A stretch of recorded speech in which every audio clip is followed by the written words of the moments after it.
You always hear and read about how vital backups are and how necessary a good backup security plan is. But what should you include in such a plan? How exactly do you secure your backups? Let's find out. Step 1. Encrypt data and control the encryption keys. The first step towards solid data protection is encryption. Without it, your sensitive files might find their way into the wrong hands, leading to disasters like identity theft. The most important part is to encrypt files in transition via a secure channel, and if your file names include any sensitive information, apply file names encryption to hide them. To add another layer of security to your data, you should securely store the encryption keys and passwords in a password manager. And don't forget to make them strong and rotate them regularly. And the last piece of advice, don't sticky note your master password to your workbench. Step 2. Don't let users in. The next step on the plan is to introduce users to the importance of backup security measures, rules, and responsibilities. Let them know how secure data backups are necessary for data protection, including personal data. In other words, educate them. After you're done with the educational part, disable any possible user access to your backups. Deny any permissions that may be requested to enter the backup site for gathering files. Why?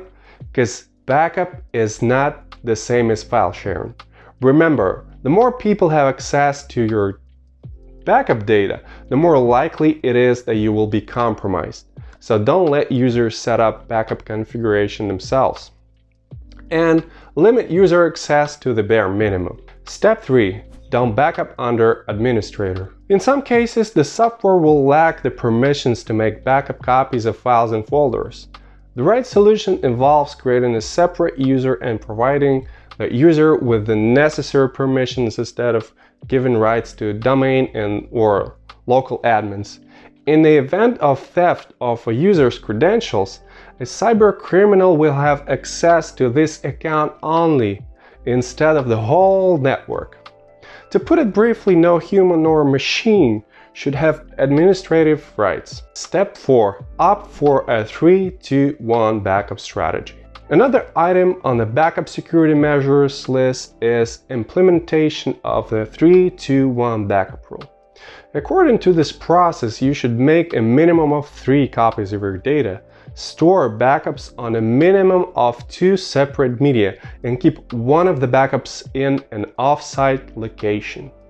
You should adopt 3-2-1 backup if you want at least one of the copies of your data to survive in the event of a major incident. To learn more about the 3-2-1 backup strategy, click the link to our video below. Think ahead. Anything can break, and that's why it's necessary to keep backup copies of your data protected. Of course, you might not lose all of your data in the event of a disaster, but it's never a bad idea to plan security measures ahead. If you need more information about IT security measures, read our blog post attached in the description below.